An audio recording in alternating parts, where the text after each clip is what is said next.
What's going on, everyone? So a report came from ESPN, and it's one of those anonymous, scouts, executives, right? Which I always think are funny because it's just like yes, maybe it's a real report, but anybody could, I could just come on here and be like, an anonymous executive told me. I always think the anonymous thing is a little ridiculous, but nonetheless, there's a report that came out that the San Antonio Spurs may look to move off of De'Aaron Fox. Now, not necessarily this season. I don't think that they're going to move off of him this season.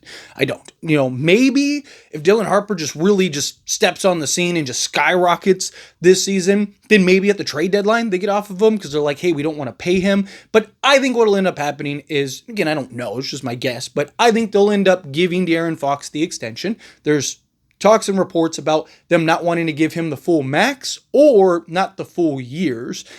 If you line it up correctly, right, you could line it up to where, his money kind of falls off when other guys like Dylan Harper and stuff are starting to get their money. But I've talked about it. Like, this team's going to get expensive, and they're going to get expensive fast, right? Because De'Aaron Fox and Jeremy Sohan are going to be due new contracts. And then after that, you're going to have Victor Wembanyama, who's going to be due new contract. Then after that, it's Stephon Castle. Then after that, it's Dylan Harper, right? So in like the next 2-3 years, this team could get very expensive. It's not counting Keldon Johnson's money, Devin Vassell's money, right? So they're going to have to make some decisions here in the next year or so. I do think in a lot of ways this season's going to be kind of a fill it out year, kind of see which guys are what and how you want to approach, going forward.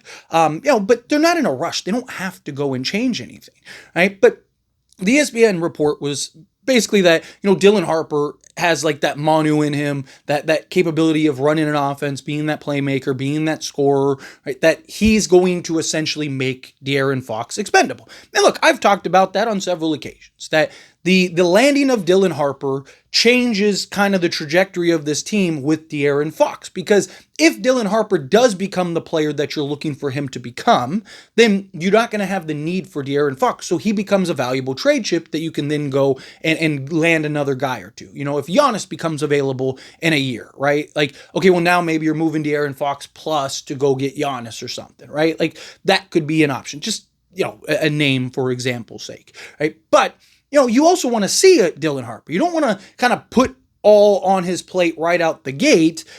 And you want to kind of let him grow and develop, unless the plan is just to spend this year being in a development year. If you want this year to be solely a development year and you don't care about making the play-in or the playoffs or whatever, you still might. But, if you're just kind of like, hey, let's go, let's just trade Fox, just get off of everything, and then just kind of go with the young core and see what they can do this next year or two, kind of let them expedite their growth and development, then fine. Then trade De'Aaron Fox and go that route. I don't think anyone would be upset or bothered by that, but I do want to see the Spurs pick a lane eventually, right? You don't want to kind of have this 1 foot in, 1 foot out kind of mentality, right? This year, they want to win, right? They don't, not necessarily win a championship, but they want to start moving in the direction of being a winning culture and, getting to the play-in or the playoffs, right? And be one of those top teams that can now maybe, you never know, right? Get the right matchups, go on a run. I mean, you just saw Indiana that no one thought was going to be in the NBA Finals, all of a sudden go on a run. It's a lot harder in the West than it is the East, but still, right? You never know. You get the right matchup.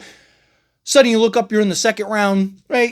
Things happen, dominoes kind of fall your way a little bit. Maybe you're in the conference finals or something. I mean, we've seen teams like Atlanta a couple seasons ago ended up in the conference finals, right? Dallas a couple seasons ago, not when they went on their finals run. I'm talking about the first time that they went to the conference finals, right? Like that was a team that people didn't think was going to go that far, right? You never know, right? This team's young, this team's talented. Does it have some holes? Does it have some flaws? Does it have some question marks? Of course, but it's a young team that's developing, right? You got some key vets in De'Aaron Fox who can come in and be a leader, right? You have guys in Harrison Barnes that, again, I really value. I think adds a lot to this team as far as just like the veteran leadership. He's your most consistent shooter in that regard, right? So I do think that there's a lot of things here that are very positive for the Spurs. Now, obviously, look, Spurs are going to have to make a decision on De'Aaron Fox because they got to pay him. Right? And if De'Aaron Fox is like, look, I only want the max and the max years, well, then maybe that kind of forces the Spurs' hand to now go and trade him. Right? Because again, if the Spurs are like, hey, Dylan Harper might be our guy, because your whole thing was when we got you, like Fox, when we got you, you were our guy. We got you because we planned on you being our point guard, that you were going to be the guy for now and the future. And we didn't know, like, Spurs don't have a crystal ball. Spurs didn't see the future and go like, oh, hey, we just ended up with, a Dylan Harper in, 4 months or whatever. Let's not go trade for De'Aaron Fox. No, right? They traded for De'Aaron Fox because the original plan and intention was that he was going to be the guy holding down the fort at the point guard position alongside Victor Wembanyama. Get your all-star level point guard, slot alongside Victor Wembanyama. Now you're off to the races. Start filling out and building out the roster alongside him. That was the intention. Then they end up landing, like I said, a Dylan Harper, and everything changes. Now, that doesn't mean it has to change immediately, but still, like, it depends on what De'Aaron Fox wants, what he's willing to work with, right? And you also don't, like, what happens if you give him the max and now you're limited on the ability to trade him?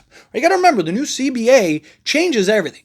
Teams aren't just running to go give guys max contracts, right? And also trade for those guys. So, like, De'Aaron Fox, I do think has value, but if he's making 50 plus million a year, right, now teams might go, you know what, like, hey, I don't know, right? Like, and I'm not saying, I do think that there would be teams that would take him on because he is an all-star caliber point guard, and there are teams that could always use that, but it's going to limit your pool, right? One, there's already a bunch of teams that already have that guy, but two, right, like, how many want a guy that's making 50 plus million at age 29 or 30 by that point when you're ready to trade him? It could make things a little complicated for the Spurs. So the Spurs are really going to have a decision. I wouldn't be surprised either way. I wouldn't be surprised if the Spurs end up keeping him, right, and give him the max contract and keep him till his contract expires and just kind of figure it out. But I also wouldn't be surprised if they trade him at some point. I mean, he still hasn't signed the extension. Still hasn't gotten it yet. So we got to wait and see how that all kind of plays out and how that unfolds once, that becomes a thing. So we'll kind of see. But, again, either way, I think the Spurs are in good. This is a good problem to have, right? It's like, do we go with our young potential superstar point guard, or do we go with our current, all-star level point guard? Right? Like, it's not a bad situation to be in, but I do think the Spurs will stay patient. I think the Spurs will kind of let things play out. I do think, they'll at least kind of see how this plays out between now and at least the trade deadline. I wouldn't be shocked if De'Aaron Fox's name, as we progress into the season, starts to become a point of topic as far as, like, being traded, being on the trade market. But again, I wouldn't be surprised either way. However, I don't think you should be surprised either way. I see a lot of people that are like, no, De'Aaron Fox, he's the guy regardless. He might be. But again, remember, at the end of the day, it doesn't matter what we think. It doesn't matter what we want. We might think De'Aaron Fox and Dylan Harper could be, your backcourt for the next 8 years. But it matters what the Spurs think. And Spurs looking at this is like, hey, we have Dylan Harper at the point, Stephon Castle at the 2, Carter Bryant at the 3, right? Jeremy Sohan at the 4, and Victor Wembanyama at the 5. Is that kind of like what they visualize as their future? If that's the case, then De'Aaron Fox is going to be traded at some point. So we'll see. But anyway, as always, this is a discussion. I pass the question on you. Let me know your thoughts and opinions down in the comments. That being said, if you haven't liked this video, hit that like button. Helps me out. So we enjoy these types of videos. I truly appreciate it. Not subscribe channel, hit that subscribe button. Turn on the bell notifications. Appreciate y'all. See you in the next one. Thank you.